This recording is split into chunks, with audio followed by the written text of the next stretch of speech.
ఇంతకు ముందు భాగాల్లో జరిగిన స్టోరీ. విజయపురి అనే గ్రామానికి సూర్యచంద్ర అనే కోడిపుంజు పెద్దగా ఉంటాడు. ఎన్నో తరాలుగా సూర్యమ్మ వాళ్ల కుటుంబానికి చెందిన వాళ్లే ఊరికి పెద్దలుగా ఉండటంతో అది చూసి ఓర్వలేకపోతూ ఉంటాడు నాగరాజు అనే మరొక కోడిపుంజు. అందుకే నాగరాజు కుట్ర చేసి సూర్యమ్మ ఒక్కగానొక్క కూతురు అంజలి తన కొడుకు ప్రేమలో పడేలాగా చేస్తాడు నాగరాజు. సూర్యచంద్ర అతని భార్య వసుంధరలు మాత్రం అంజలిని సూర్యమ్మక్క కొడుకు రాఘవ్కి ఇచ్చి పెళ్లి చేయాలని ఆలోచిస్తూ ఉంటారు.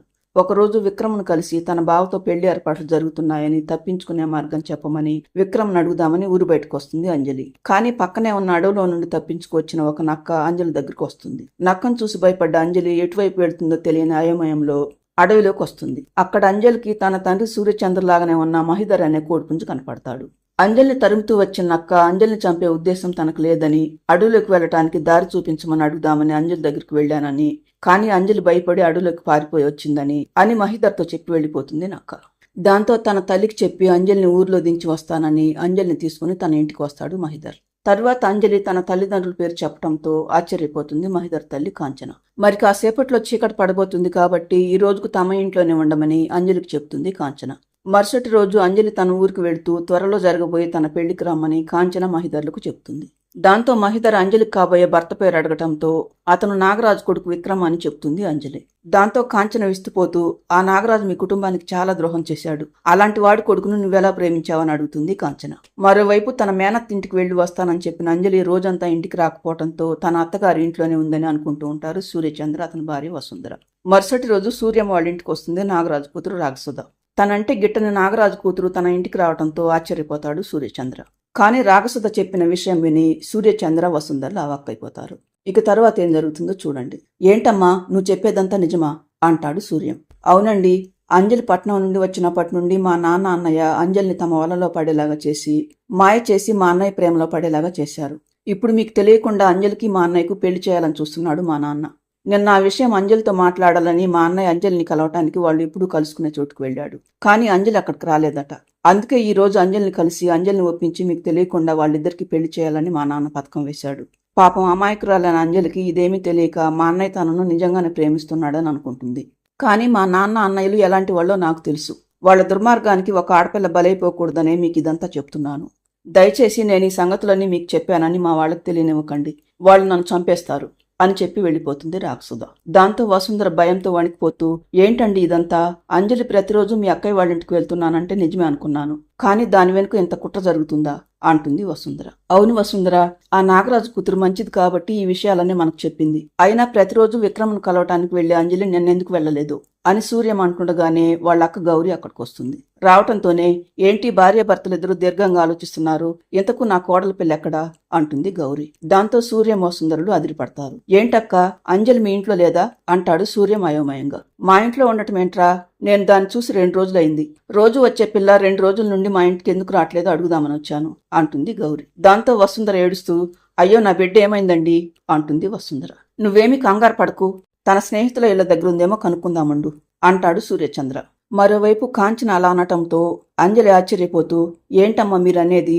ఆ నాగరాజు మా కుటుంబానికి ద్రోహం చేశాడా? విక్రమ్ వాళ్ళ నాన్న అలాంటి వాడు కాదమ్మా అంటుంది అంజలి నమ్మకంగా. అయ్యో నీకేం తెలుసు తల్లి ఆ నాగరాజు దుర్మార్గం గురించి? ఇంత జరిగిన తర్వాత ఇక దాచటం అనవసరం. ఆ నాగరాజు ఎలాంటి వాడు వివరంగా చెప్తాను విను. అంతకుముందు నా గురించి నా చెల్లెల గురించి కూడా నీకు చెప్పాలి. నేను నా చెల్లెలు గంగ చిన్నపిల్లలుగా ఉన్నప్పుడే మా తల్లిదండ్రులు చనిపోయారు. తర్వాత బంధువులు ఎవరూ మమ్మల్ని పట్టించుకోలేదు. ఆకలి బాధ భరించలేక ఇద్దరం ఇళ్లలో పాచి పనులు చేసుకుంటూ బ్రతికేవాళ్ళం. అలా పెద్దవాళ్ళం అయ్యాక నేను నాగరాజు వాళ్ళ ఇంట్లో, గంగ మీ ఇంట్లో పనిచేస్తూ నమ్మకంగా ఉండేవాళ్ళం. కానీ ఆ నాగరాజుకు మీ నాన్న అంటే అస్సలు పడేది కాదు.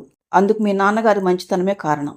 దాంతో ఎలాగైనా మీ వంశంలో మగపిల్లలు లేకుండా చేస్తే మీ నాన్నగారితోనే ఆయన వంశం అంతమవుతుందని ఆ నాగరాజు సమయం కోసం ఎదురు చూస్తూ ఉన్నాడు. ఇంతలో మీ అమ్మ తల్లి కాబోతుందని ఆ నాగరాజు తెలుసుకున్నాడు. మరో 2 రోజులైతే మీ అమ్మకు పిల్లలు పుట్టబోతూ ఉండగా తన తల్లి చనిపోయింది. దాంతో విధిలేని పరిస్థితుల్లో తన గుడ్లను మా చెల్లెలకు అప్పగించి మీ అమ్మ నాన్నలు మీ అమ్మమ్మ వాళ్ళ ఇంటికి వెళ్లారు. వాళ్ళు వెళ్లిన మరుసటి రోజే మీ అమ్మ గుడ్లలో నుండి 2 పిల్లలు పుట్టారు. అదంతా తెలుసుకున్న నాగరాజు సూర్యచంద్రకు వారసులు లేకుండా చేయటానికి ఇదే మంచి సమయం అనుకున్నాడు.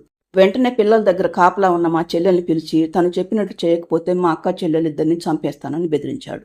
దాంతో అయిన వాళ్ళెవరూ లేని మేము చాలా భయపడిపోయాం. నాగరాజు చెప్పినట్టు చేయటానికి నా చెల్లెలు గంగ ఒప్పుకున్నది. తర్వాత నాగరాజు ఒక చనిపోయిన బిడ్డను తీసుకొచ్చి మీ అమ్మ గుడ్లున్న చోట ఉంచి మీ అమ్మకు పుట్టిన బిడ్డను వేరే చోటుకు తీసుకొచ్చేలాగా చేశాడు. తర్వాత మా చెల్లెలు ఇంట్లో లేకుంటే అనుమానం వస్తుందని మీ అమ్మకు పుట్టిన మగబిడ్డను నా చేతికిచ్చి నేను బ్రతకటానికి కొంత డబ్బు కూడా ఇచ్చి ఆ బిడ్డను తీసుకువెళ్లి చంపేసి నన్ను దూరంగా ఎక్కడికైనా వెళ్లి బ్రతకమని చెప్పాడు నాగరాజు. లేకపోతే నా చెల్లెల్ని చంపేస్తానని బెదిరించాడు. నేను ఇక చేసేదేమీ లేక ఆ బిడ్డను తీసుకుని ఊరు వదిలి ఈ అడవిలోకి వచ్చాను. కానీ నాగరాజు చెప్పినట్లు ఆ బిడ్డను చంపటానికి నాకు మనసొప్పలేదు. అందుకే ఎవరికీ కనపడకుండా ఆ బిడ్డతో ఈ అడవిలో బ్రతుకుతున్నాను.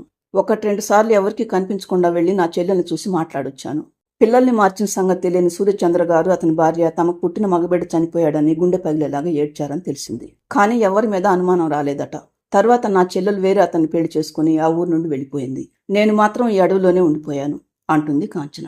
అంటే నేను ఆ సూర్యచంద్ర గారి కొడుకునా అంటాడు మహిధర్. అవును బాబు, అంతేకాదు ఆ రోజు నీతో పాటు పుట్టిన మరొక బిడ్డ ఈ అంజలి అంటుంది కాంచన. అంటే మేమిద్దరం సొంత అన్నా చెల్లెలమన్నమాట అంటుంది అంజలి పట్టరానంత సంతోషంతో.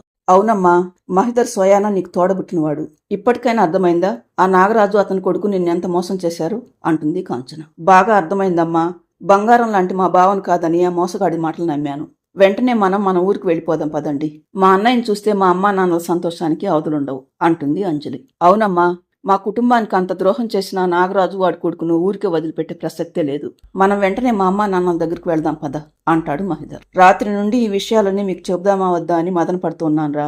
కానీ ఆ నాగరాజు నీ చెల్లెలి బ్రతుకు కూడా నాశనం చేయాలని చూస్తున్నాడు.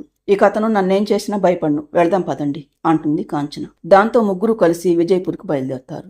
మరోవైపు అంజలి కోసం ఊరంతా వెతికి అలసిపోయి ఇంటికొస్తాడు సూర్యం. తన బిడ్డ కనిపించటం లేదని తెలియటంతో వసుంధర ఏడుస్తూ ఉంటుంది. ఇంతలో కాంచన్తో పాటు మహిధర్ అంజలిలు కూడా అక్కడికొస్తారు. వాళ్ల ముగ్గురిని చూడగానే సూర్యచంద్ర వసుంధరలతో పాటు గౌరీ కూడా నోరు వెళ్లబెట్టి అలా చూస్తూ నిలబడిపోతుంది. నన్ను గుర్తుపట్టారమ్మా? చాలా రోజుల క్రితం నాగరాజు వాళ్ళింట్లో పనిచేసేదాన్ని అంటూ మొదటి నుండి జరిగిన విషయమంతా వివరంగా చెప్తుంది కాంచన. దాంతో సూర్యచంద్ర వసుంధరలు తమ చెవులను తామే నమ్మలేకపోతారు. నువ్వు చెప్పేదంతా నిజమా? ఈ అబ్బాయి నా కొడుకా అంటాడు సూర్యచంద్ర. ఈవిడ చెప్పింది నిజమే అయి ఉంటుందండి. వీడిని చూస్తే తెలియటం లేదు, అచ్చం మిమ్మల్ని చూస్తున్నట్లే ఉంది. వీడు ఖచ్చితంగా మన బిడ్డ అయి ఉంటాడండి అంటుంది వసుంధర.